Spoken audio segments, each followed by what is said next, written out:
I'm Kimberly Williams, and I've been the director of the Poetry on the Move Festival since 2021, when I took over a few months in the preparations.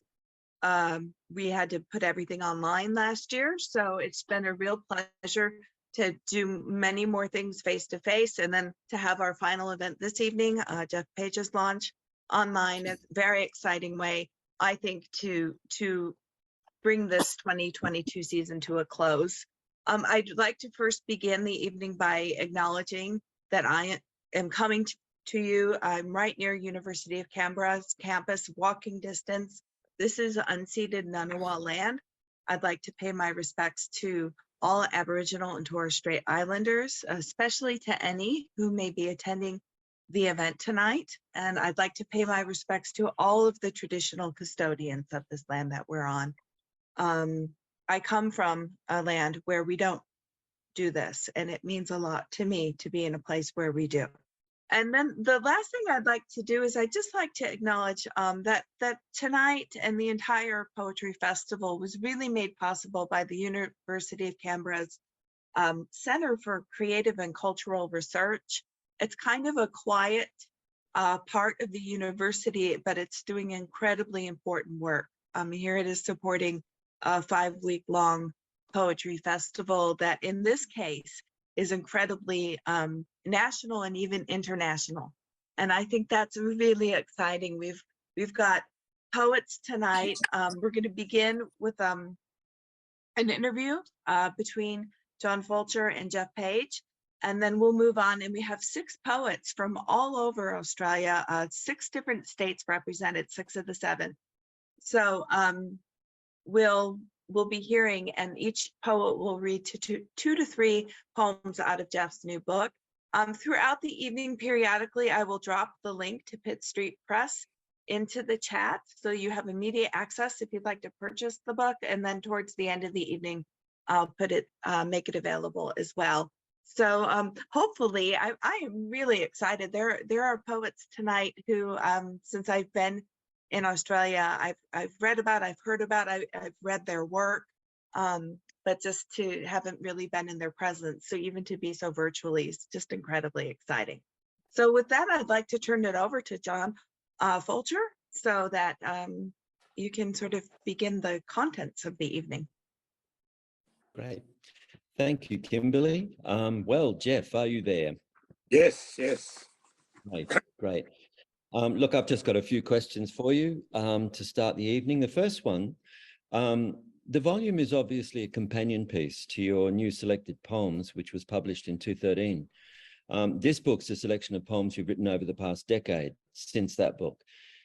In what ways is it different to that book? And what do you see as its distinctive character? And to illustrate that, would you like to read a poem which shows the character of this book? Yeah, okay. Yeah, I think these 2 books together will make a nice summary of the whole career, really. I hope to have a book or 2 left in me, but this is basically it. And this second book is different from the first in that the first covered 40 years from 1971, and this covers just the last 10 years. And I don't know that my style or approach or the content has changed so terribly much in the last 10 years. Possibly there's a little bit more emphasis on the discursive, a little bit less imagistic perhaps than the early ones. But I'll just keep on working and evolving, but I don't know what the destination is, and I've probably lost track of the origins. Read something as well, but I don't like to talk, and I'm very happy to review other people's work, but I don't like to review my own, so I don't really comment on what I think about it. Suffice to say that, I'm happy enough with what I published to keep on going, and I try to maintain a standard. You might ask me about the standard later on. The standards are always controversial. But you asked me to read one poem. I thought I'd read just this one, which is the title of one of the books included. It's called In Medias Res, in the middle of things. In medias res. I should perhaps have warned you all, my death will be in medias res. a carload of musicians driving up from Sydney and being switched to voicemail. A poet fresh from Melbourne who fails to find my face beside the airport carousel. It may be at my keyboard, the last line of a late poem, still looking for its shape. One likes to be responsible, and death so inefficient, embarrassing as well, lying there all stiff and private, in bed or on the kitchen lino, the emails piling up. It may be otherwise, I know, the documents all signed, but I'd prefer the midst of things, some little chaos left behind. Great, thank you. Geoff, very few poets in this country have been writing as long as you have. Your first book, Joined Enterprise, was published in 1971, and since then you've published 24 books of poetry. You've also written a couple of novels, but it's poetry that you keep coming back to. It's your main interest. What is it about poetry which has caused you to devote your life to it? Yeah. It's hard to say, isn't it? It's, poetry is just one art among many. And I think it's a very important art because I'm a bit biased. I'm better at poetry than I am at anything else, and that includes my musical attempts and so on. So I just enjoyed poetry for a very long time now. I didn't have much of it at school, which is probably a good thing. I like the texture of it, the sound of it. It's hard to generalize so many different sorts of poetry, of course, but I like to look for texture and sound and intellectual progress, you know, Dunn's rational argument and that sort of thing. But I like lyrical poetry. Well, there's just so much, but I like humorous poetry as well, which not everybody seems to. Do you want to take that a bit further? I mean, what is it about humorous poetry because you've written a lot more humorous poetry in your latter years than you have in your early years. What is it about humorous poetry? Well, it started from writing light verse, occasional verse at people's birthday parties and farewells and retirements and things like that. And I just developed a facility to do that. And it's very enjoyable. People like the specific references to their own situation. And I try to be sardonic without being rude. And that's a delicate line to tread. And I think that's intriguing. You don't always get it right, but mostly I seem to get it right. So yeah, good to be able to write in really traditional form. I think that, you know, Bruce Dorr said when I was just starting, no man can call himself a poet until he's written a sonnet, you know. So I made sure there was a sonnet in my first book. I haven't really written a great number of sonnets, but I think it's just good to be able to handle traditional verse as well as so-called free verse. Yeah, oh, that's good. Geoff, over your long career and a very illustrious career, you must have had many highlights, many moments of elevation. I know you, and I know you don't like to boast, but could you share some of those highlights with us? What are the points of your whole writing career where you think that is where it all came together? That is fantastic. Yeah. Well, it's not the occasional prize that you happen to get. You know, those prizes are scattered and difficult and lucky. So I don't talk about that so much. I think the high points are when you're at a reading and you feel that the audience is completely relating to what you're reading. They're sort of laughing at the right point. They're sort of being silent at the right point. That you just get the feeling that you're transmitting something, and the thing that you're transmitting is not completely within your own control. You know, you realize as you wrote it that you were under the influence of forces greater than yourself. You know that I'm not religious while I am agnostic. There's something happens when you're writing a poem which science, I think, finds it difficult to explain. And that's something that I relish too, particularly as a secular person. Yeah, that's really good. Talking about poetry, you've talked there about readings a lot. you have, over your time, you've organised and conducted a lot of poetry readings. You've become an institution in that capacity in Canberra, I think in particular. And poetry as performance is obviously very important to you. Why is that? What is it about poetry that demands performance? Well, I think poetry was oral before it was written, by about 40 or 50,000 years. So it's always been an important aspect. The sound of a poem is really important. Some poets don't read their work as well as you might hope. Some actors read it excessively well and tart it up somewhat.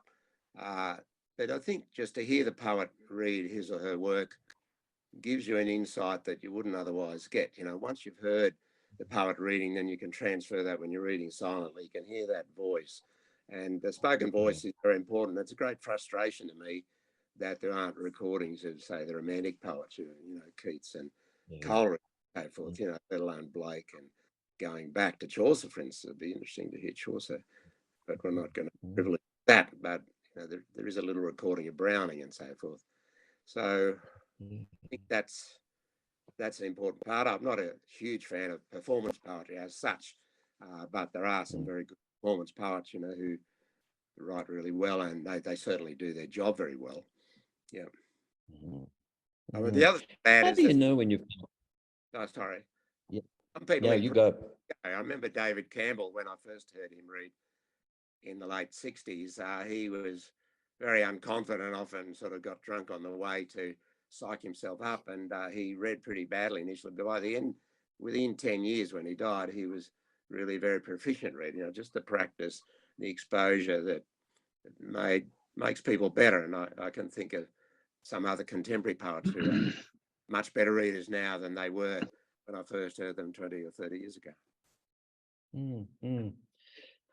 How do you know when you've come across a good poem? You don't always know at first. Often you have to read the poem several times to be sure, but there's some sort of instant apprehension, I think, that you can detect a quality there, even though you don't fully or even initially sort of understand it. I think you do pick up a level of interest and quality and emotional force. So the poetry that isn't founded in fairly strong feeling, and they'll include that in the desire to amuse, somehow is a bit less interesting than poetry that does have an emotional charge, I think.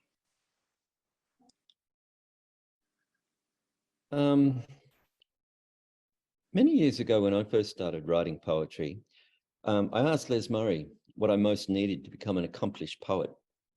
"That's easy," he replied. "You're going to need a very large waste paper basket because you're going to write a lot of rubbish, as well as hopefully the odd good poem." What advice would you give to young poets just starting out now? I remember Les also said what the young poet needs most of all is discouragement, which I think they do get in plentiful amounts anyway, except if they're in a little coterie that perhaps overpraises them too early. What would I say? I'd say read your tradition, read the Welsh tradition, read poetry in other languages in translation, read your contemporaries and listen to them, go to the events where they perform if you can manage it. Just be informed about the whole art form. Don't just hide yourself in a corner and work away. We poets are fairly social beings, unlike most novelists. We like to get out and talk to each other and perform in front of others, have as big a book launches as we can manage. And you notice that novelists don't do that. They don't bother with book launches. They expect to sell 6,000 straight off anyway. But we try to sell our 300 or 400. We need to have that launch, and this is one. Yeah. Look, thanks, Geoff. That's been wonderful. Just finally, to finish up, would you like to read a poem from 101 poems of your choice, something you really are fond of? I'm fond of the person whom this is about, I'll say that. It's called Tercets, and it's written for my partner Gwen Jemison, and it's the second last poem in the book. I wrote it maybe 1.5, 2 years ago. Ah, how we love the alternations, the my place, your place, odd nights free. We feel our lives grow long and shorter, remembering the solitudes, cicada-like, from which we stepped, albeit tentative at first. And each day too, the thought, not thought, those sweet entanglements at night, at dawn, the laughter in our talk. Thanks, John, for the interview. Thanks, Geoff. It's a wonderful achievement, and yeah, well done. Thank you. Thank you. That was wonderful. Thank you so much, John, for conducting that and for also having him read a couple poems. That was really cool, really special. And so I did want to explain then, we're just going to go straight through. I'll introduce each person who's going to read, but we're going to dispense with bios tonight because we wanted to be really mindful of the time. Much rather take the time to hear the poems and to have heard the interview. So I'll just be announcing who's next, and then that person will come on and they can introduce the poems that they're reading, etc. So first up, coming to us from all the way across the world right now, Robin Rowland is going first. Ready and waiting. Okay, terrific. Thanks so much for being here tonight. Thank you. Thank you. So congratulations, Geoff. And thanks, John, for such a great set of questions. I love that last poem, Geoff. You know, I haven't, that's new, I guess. So very beautiful. Yeah, very beautiful. So I'm just reading 2 of the poems from the new book. And I just want to say that I've always appreciated in Geoff the, I think, quite intense understanding of the impact of poetry. And I'm reminded of lines from one of his earlier books, one of my favorites, Agnostic Skies, when he wrote, or I think this might be Darker and Lighter, I'm not sure. The poem lives between 2 souls, the one who set it down in type, the other in a shaft of light with what she hears between the lines. And I just think that's it's a comment on your own gift, talent, and hard work, of course. So the first poem I'm going, and I will say, I am coming to you from Turkey, from a small island, Bozcaada, right below the bottom of the Dardanelles, at the hotel of my Turkish friends, Meral and Sheriff Ali Ermish, and their hotel is called Alesta, which is basically ready and waiting. So this first poem is of someone, I think we older people will remember his passing so swiftly, Michael Dransfield, 1948 to 1973. All those visions of the voyage, those mystic distillations, those, quote, uplands of the spirit, that, quote, needle spelling Xanadu. While we slept safe as suburbs, you slipped away quietly, entirely. On wilder or on milder swells, you sailed across a single brain, quote, nothing left but the whim of survival. Each day you felt you shared a helm with Ferdinand Magellan, who also wouldn't make it home. And the second one, which again, I think, you know, reflects this agnosticism and this swinging and this kind of eternal argument with the meaning of God, not quite nothing. An evening of prunus blooms is made more fragile by the bells ringing in both mass and spring. The story they're supposed to tell has proved too complex. Sexless birth, a levitation straight to heaven, the search for extra miracles, the mysteries of 3 and 7. The narrative I'm learning here might be perhaps more simply told. Hellsong preachers threaten fire, but fail to feel the heat and cold, so finely balanced in this dusk. Such subtleties resist their powers. Remember, you are not quite nothing, the bells are saying, and the flowers. Thank you, Geoff. Oh, that was beautiful. Thank you so much, Robin. It's So wonderful exciting poetry to read. It's wonderful poetry to read. and to hear too, both. Thank you. Thank you. So next we're going to Dennis Haskell.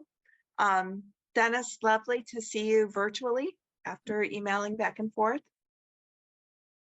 Thanks very much, Kimberly. And I suppose I should say I'm reading from not quite so far away as Robin, but almost from Perth and on Whadjuk Noongar land. The interview was great, John. I'm glad I didn't have to answer those questions, so quite difficult. The two poems I'm going to read are poems Geoff's written about his mother, or in response to his mother. I think that most of the time you get poems by male poets writing about fathers and by female poets writing about mothers. And I've written some poems about my mother. It was a bit different to Geoff's, I think. But that this is a bit unusual, I think, for a male poet to write about his mother, but she's, I suspect, still a present for Geoff. And the first poem concerns that. It's on page 42, and it's called My Mother Doesn't Ring So Often. My mother doesn't ring so often, now she's 5 years dead, offering ideas for poems, restless in her head. Her voice is fainter than it was, approaching 93, but there is no mistaking what she has in mind for me. Now you just listen up, my boy. She never did like doubt. It's all much simpler than you think. She knows what life's about. She's kept up with the politics and wants to change my vote. It's clear my leftwards disposition still gets on her goat. Why is it that at 7:30, raising me from bed, she's still there at a phone's far end, refusing to be dead? Croaky, yes, and not entirely in the best of health. She lets me have it fair and square. Now, don't you kid yourself. Now's no time for shilly-shally. Decisions must be made, and mothers, as the Bible says, should always be obeyed. Geoff poems, I think they have that, John mentioned humour, they have that very Australian humour, very wry, laconic sort of humour, and in the sort of sarcasm of these two poems, I think there's actually hidden away quite a lot of feeling about Geoff's mother, or his feelings towards his mother, both good and bad. And they both involve speech. So I think Geoff's poems often have that dramatic quality and more than a touch of dramatic monologue about them. The second poem on page 95 is Call Yourself a Socialist, which has an exclamation mark and a question mark in that order, I might say, which is itself a way of characterising Geoff's mother, whom I'm glad to say I never met. Call yourself a socialist? My mother used to say, whenever I was mildly mean or stirred her up in play. Socialists, for her, were all incurably naive. The taxes they would hit us with were slyer ways to thieve. Some socialists were saintly, but their dreams of milk and honey always seemed to need a swag of other people's money. All governments, she thought, should be well-disciplined and small. Roads and rail, a bridge perhaps, selected ports of call. Those teenage mums on benefits were not a total waste, but mainly they should knuckle down and be a bit more chaste. But what about, I'd start to ask, now don't you cheek your mother? The world's the way it is, my boy. There'll never be another. Her words these days are posthumous. She taunts me from the sky. Call yourself a socialist? Well, sort of, I reply. Yeah, wonderful, Geoff. Thanks a lot, Dennis. That's great. Thanks so much, Dennis. That puts me in mind one time on a video, William Stafford, the poet, said, "Mother is a soldier word," right? And I think that those two poems really demonstrate that. I should Thanks so also much. I should also add, I like making Peter Goldsworthy jealous because Peter wanted to read one of those. The behind the scenes competition. I offered you a lot of money. Yeah, well, South Australian money is no good over here.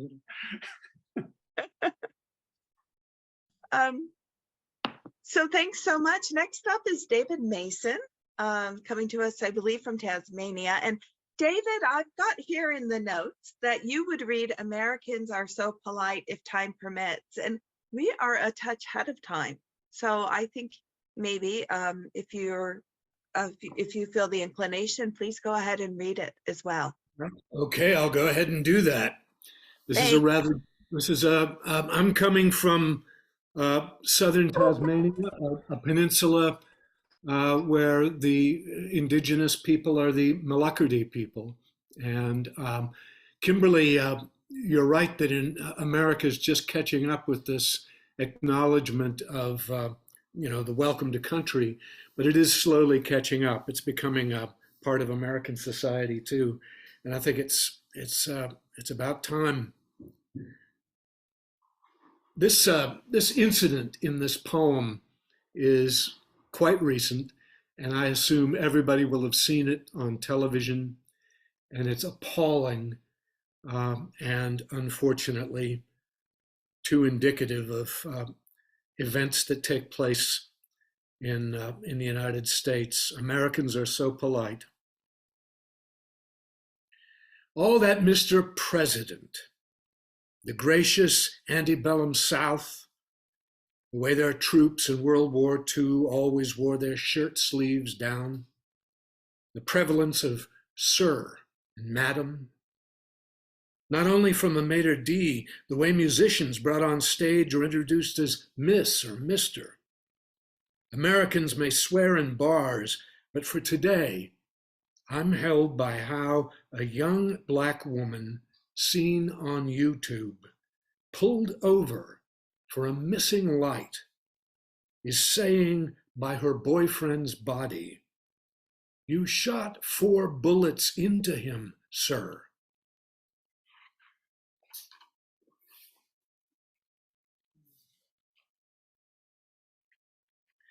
So it's interesting how much American experience makes its way into Geoff's work.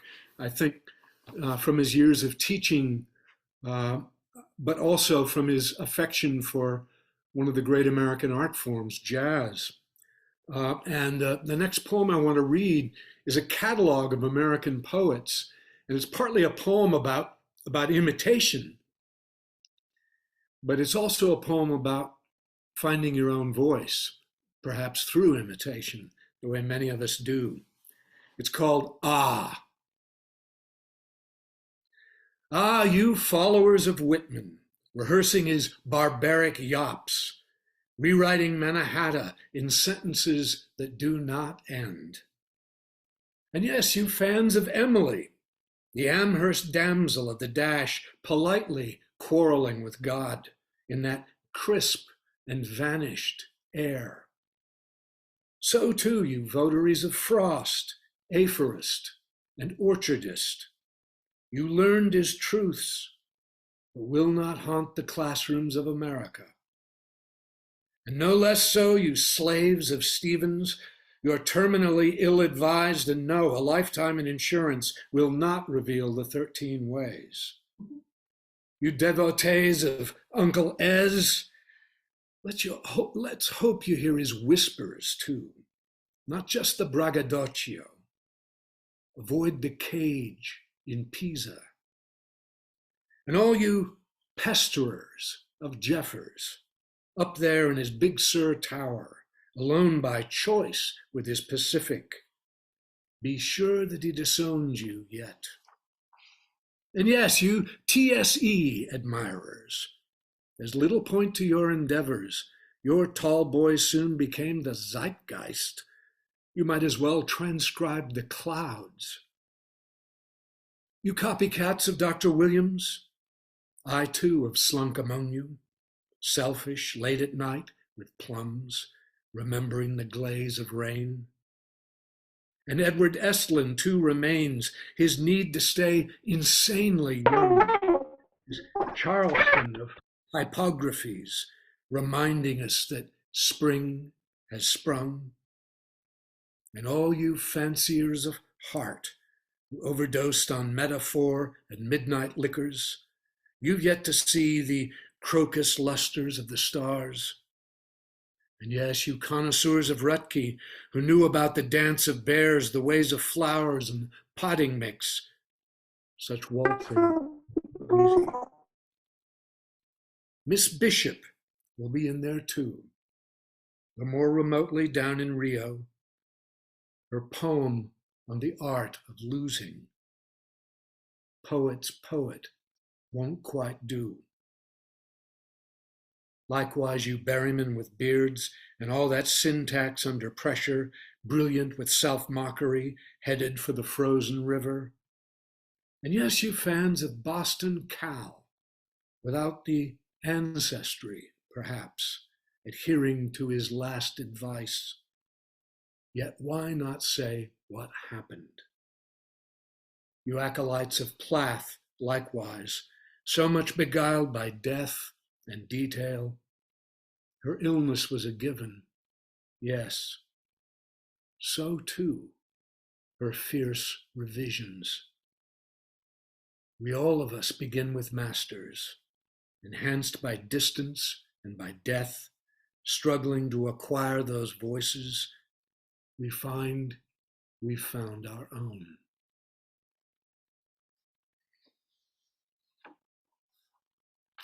And this is another homage to a poet, poem ending with 2 lines by Thomas Tranströmer.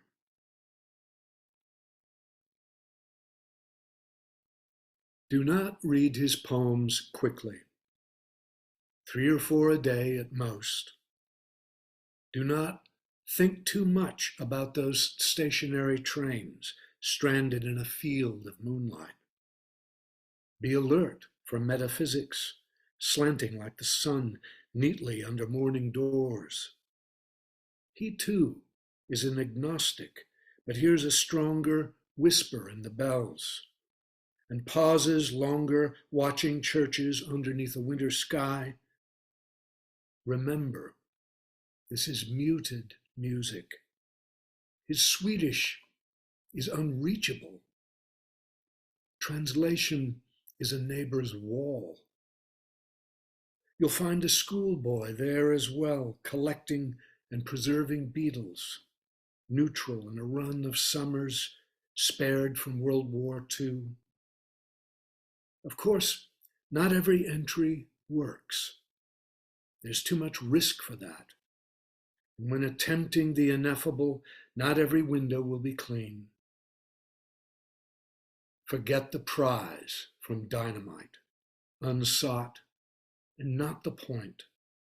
Forget the day job too. Psychology and poetry can both be transcendental. Take them slowly, as I've said. The train is standing quite still. 2 a.m., bright moonlight, few stars. Thanks, Geoff. David, thank you so much. And reading the last poem, which is really saying to savor certain poetry, you really savored those lines, and it was just gorgeous to hear you read them. Gosh, I feel like I could talk for hours just on those 3 poems. Thank you so much. Next, we're going to go to Peter Goldsworthy, and just give him a moment to unmute. And Thanks, Kimberly. Hi, thank you. The first is the Seahorse and the Wood Duck Feather for Eric Warrant, and I guess it's an example of how technically and intellectually deft Geoff is with what we might call a light verse, but that light verse always is somehow heavier than it looks. Maybe not heavier than it sounds. The Seahorse and the Wood Duck Feather for Eric Warrant. Some days I'm a non-Darwinian and think what niche could nourish something like the seahorse, which is surely just a flourish. A little something just tossed in, a figure used in chess, a whim of evolution which cannot, like God, confess to minor self-indulgences or airy curlicues. Can a seahorse be the fittest, or did it just refuse? The stippled shades of wood duck feathers may also be a worry when we remember evolution's rarely in a hurry. They're not designed to camouflage nor aid a mating dance, airborne long before we came along the laws of chance. Did Darwin's Emma ever mention useless decoration? Her God had no time for caprice or idle speculation. Their views of providence were stern. No room at their address for beauty that is shining with a perfect pointlessness. And the second one, road songs. I mean, Geoff is a master of the epigram, I think, and the condensation of things, but the emotions peep out, I think, quite in a subtle and really withheld way. Particularly maybe in these songs. I'll read they're numbered, so I'll read the numbers too. Road songs. 1. I bypass hops a coastal river. Those distant ranges still deliver. 2. Tonight I'll stay with friends we shared, successful at remaining paired. 3. That squad car is a crocodile. I slow, remember you, and smile. 4.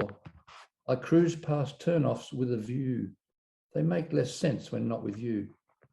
5. Those tiffs we had about CDs. The lonely play just what they please. 6. I roll on past a slow down sign. Your eyes were twice as sharp as mine. 7. And now I glimpse that old motel where one night things went very well. Thanks, Geoff. That's a masterpiece.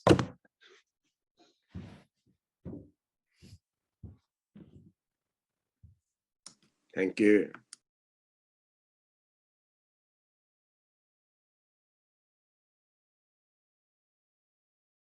Okay. Thanks so much, Peter. We're going to go over that. That just went so quickly. I feel like that can't be it. But it's so we'll go over to Lisa Gordon. Just give her a second to. There you are. Hi.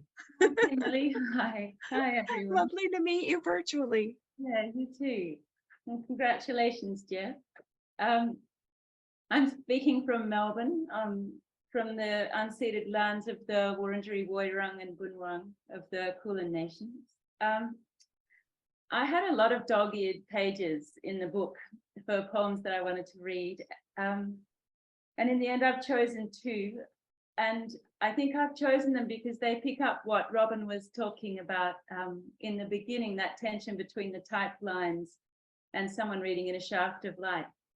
These are poems that look orderly on the page and modest. And then they, as you read them aloud, they become really full of strangeness. So those are 2 I'm reading, could have been others. This one is called Blown or Beaten. Blown or beaten, plucked or bowed. All music is a sort of violence. And yet, surrounding it, we hear an even wider reach of silence. a stillness where we contemplate the imprint of its subtle scars, whether they're in one small room or lightly stretched between the stars.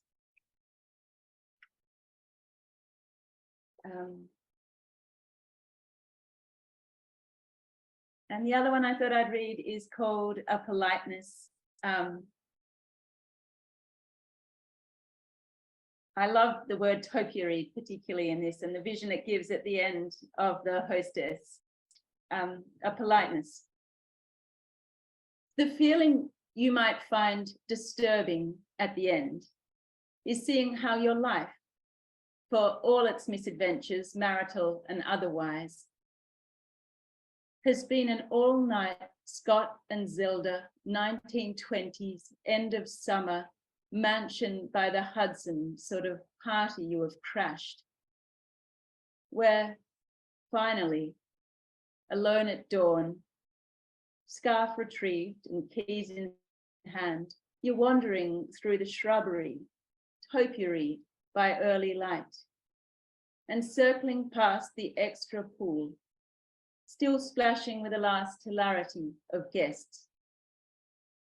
You're tracking down the hostess, whom you feel the need to thank. Thanks, Geoff. Thank you. If you wanted to read the third poem, there would be time. All right. The other one that I thought about was The Ward is New. I have lots of folder. I have too many folder pages. Can anyone tell me quickly what the page number is? Geoff. This has the light in it again. That angled light. It's called The Ward is New for Evan Hanford. A signature.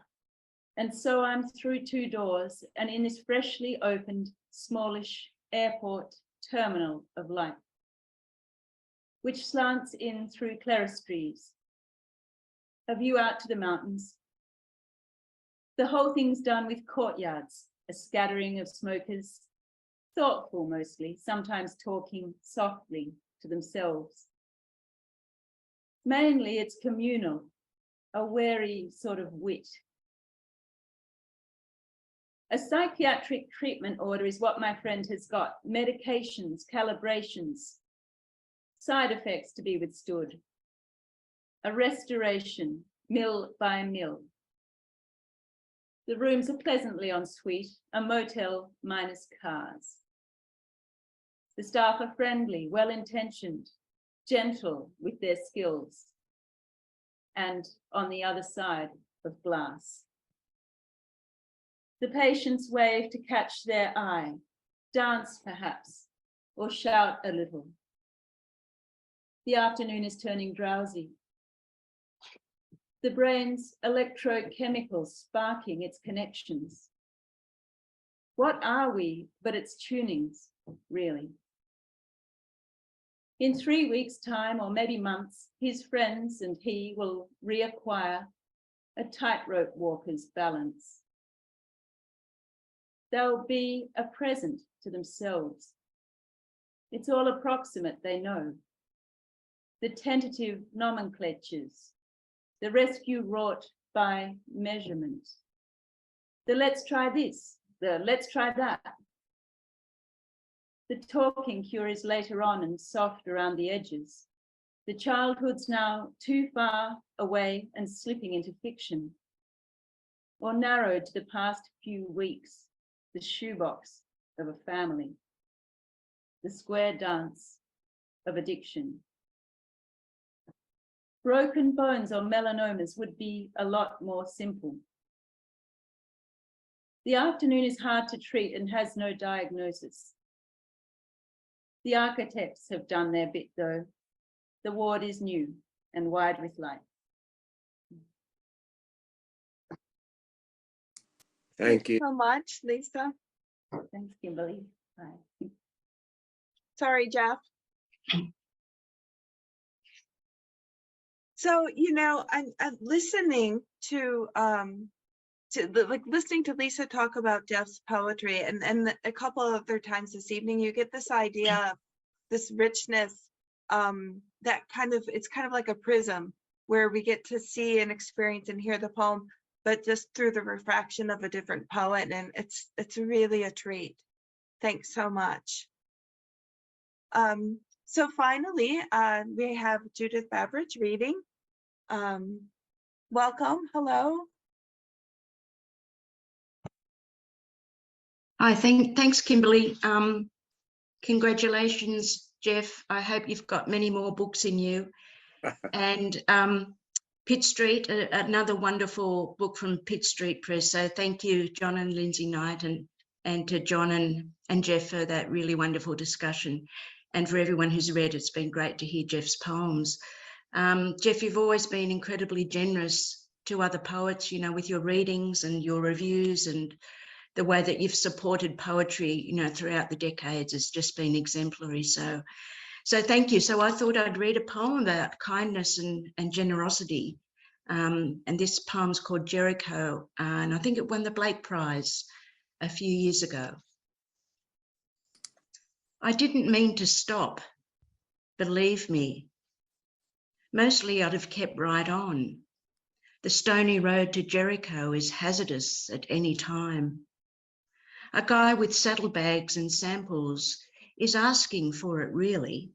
And of course, a man well bruised has always been the bandit's ruse. I had my good wife's admonitions singing in my ears. Keep on riding, stop for no one. But what I saw that day was different and had me reining in my horse, who likewise was a little spooked. The cries inchoate at the start, before resolving into Hebrew. I knew right then it would be hard and complicated too, those Jews with all their wayward views upon the God we share. There's been some history between us, but as for now, the man was naked, his robe and all possessions gone. They'd left some welts across his shoulders. An ankle too was almost broken. He gasped a story through his thanks. 3 robbers, young with heavy clubs and heavier demands, a language that he didn't know but understood the drift of. He told it through his thickened vowels, a sudden bout of violence, then the silence of the road. I patched him up with oil and wine, some bandages I had by chance. Continuing without complaint, he told me there'd been 2 before me who'd managed not to notice. In a hurry to the temple, he winced and added dryly. Of course, he caught my accent too, and maybe thought at first I'd stop to give a coup de grace or steal his less than nothing. But no, for reasons that I then and still don't understand, I hoisted it up on my horse and led it slowly to an inn. We turned up just on dusk. He groaned a little with the jolts, but wearing now the robe I'd offered, his dignity returned, almost. At the inn I hired 2 rooms and waved aside his promises. Gratitude's a hard emotion. Not wanting more of it, next morning I had a tray sent to his room, gave the keeper 2 denarii and guaranteed the rest. There's still some days to go, I said, before he's fit to travel. I swung into the saddle, my wife's words with me still, closer in, but softer now. I didn't leave him an address. There's no point in prolonging things. Our differences are deeper than decencies and misadventure. He'd be okay from there, I figured. At best, among our own, the 2 of us will find ourselves a bit less simple in our givens. And so I ride to Jericho, working on a form of words my wife will understand. And just to finish up, a lovely poem about a horse that Geoff obviously had in his childhood. It's called Silver Wind, my childhood mare. Silver Wind, my childhood mare. How is it that I don't recall the when you died, the how or where? Your mouth was willful to a fault, your gait a slow, resentful slouch, but you were just as keen to bolt. I must have been at boarding school when in some half-forgotten paddock, your hectic blood began to cool. I like to think a vet was brought from town to summon painlessly the whiteness of your final thought. Perhaps they put you on a lorry to go where all the cattle went, or offered you the leaden sorry. Your time was up. I don't know why. Were you lame or too much trouble? I doubt that I was told a lie. Ideally, you were put to grass, munching through a last few summers, unconcerned to see them pass. You taught me first what I now know of stubbornness, and I regret I wasn't there to see you go. Oh, that was lovely. Thanks, Judy. Thanks. Such a lovely way to end the reading portion. I would like to invite Lindsay and John to talk about, from Pitt Street Press, right? This evening would not be possible. This book would not be possible without them. I'd like to invite them to just take a few minutes and talk about the book a little bit, anything they'd want to say, and where we might get the book. And I'll also put a link in the chat while they're speaking. Look, thank you very much, Kimberly, and congratulations, Geoff. In November, we celebrate 10 years of Pitt Street Poetry. We've published 52 poetry books, and it's just me and Lindsay. Lindsay's been unfortunately called away at the last minute and sends her apologies. It's been a source of such joy and such friendship to us. So many of the people on this call we would not have met and have not become our friends without this publishing venture. So it's when we first started publishing, Geoff, someone took me aside and said, you know, he writes an awful lot of poetry. And like it was a bad thing. Geoff's ability to produce extraordinary work at a very high volume makes him unique among Australian poets. And my message to you tonight, Geoff, is you keep writing them, mate, and we'll keep publishing them. That's the deal, okay? This book has been a family affair. The cover photo is taken by John Fulcher's daughter, Alice, filmmaker, actress, and superb photographer. Thank you, Alice. The graphic design for the whole series of 52 books are by my brother, Richard, a well-known graphic designer. And our rock for this work is Kylie Malklin, who does all of the page layouts and also does our website and our social media. So Kylie, if you're online tonight, thank you so much. It would not be possible without you. Finally, to Kimberly and Beck and the Poetry on the Move people, thank you for making tonight possible and for keeping the trolls out. To the 6 poets who read so beautifully, it's been an extraordinary evening of poetry and one that we will long remember. This makes 4 books in the 101 poem series. John Fulcher, Anthony Lawrence, Ron Pretty, and now Geoff Page. They make a lovely collection in a row on your bookshelf if you feel like splurging. So I wouldn't be doing my job as a publisher if I didn't encourage you strongly to go to the Pitt Street Poetry website and buy a few Geoff Pages, buy this book, and continue to support Australian poetry.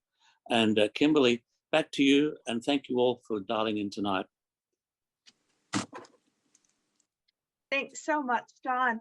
That was really neat to hear. Just even a little bit about the history of Pitt Street Press and all the endeavors, and yeah, just really exciting that we could wrap up the whole festival with this launch. Geoff, is there anything that you'd like to finish the evening with? We're right at 9 o'clock, and everybody's done a wonderful job keeping time. I just want to make a few thank yous, if I may, at the end. Start off by thanking John and Lindsay and all the team at Pitt Street Poetry. John neatly summarised the work they've been doing the last 10 years or so, and I'm very happy to have been part of that. They're really good publishers, and they have great design. I can't praise them enough, really. Okay, also the poets reading, they're all friends of mine. They're all first-rate Australian poets, and it's really interesting to me to hear how they read them and where they put the emphasis and the tone. I just sometimes discovering a different poems in the poems when they read it. That's been intriguing for me. I'd like to thank John Fulcher for the interview. He put a lot of thought into that. We had a trial run a couple of days ago, and I probably gave different answers this time, which is inevitable. I'd like to thank those who helped me in writing the poems. You know, there's not a poem there that hasn't had some input from another person, at least one, sometimes 3 or 4. Those people know who they are. They go back some time. And the most important currently is my partner, Gwen Jamison, who has been giving me a lot of input on poetry lately. She's extremely good at advising on what to cut out. She has a great feeling for poetry as well. So I'd like to thank you, Kimberly and Beck, for the work you've done in getting all this all together. There's a lot of work behind the scenes and in front of the camera, and I'm really grateful for that. And finish by thanking all the people who logged on, you know, and hopefully may buy the book, but even just logging on, that's good. It's quite an achievement just to log on, really, in this technical age. I don't always succeed. I'm very grateful you did. So thanks very much, everybody concerned. It's great. Thanks.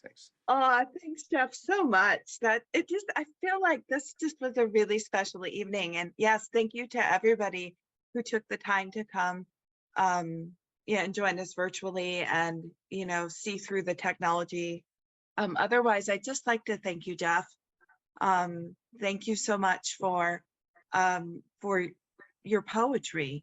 Thank you for so much. I mean, look at who is gathered here in honor of your work. I think it's really special, and I think it's just a fabulous way to bring the 2022 season to the close. So, Thank you. Wishes. Thank you. Everyone have a good night. Yep. Yay.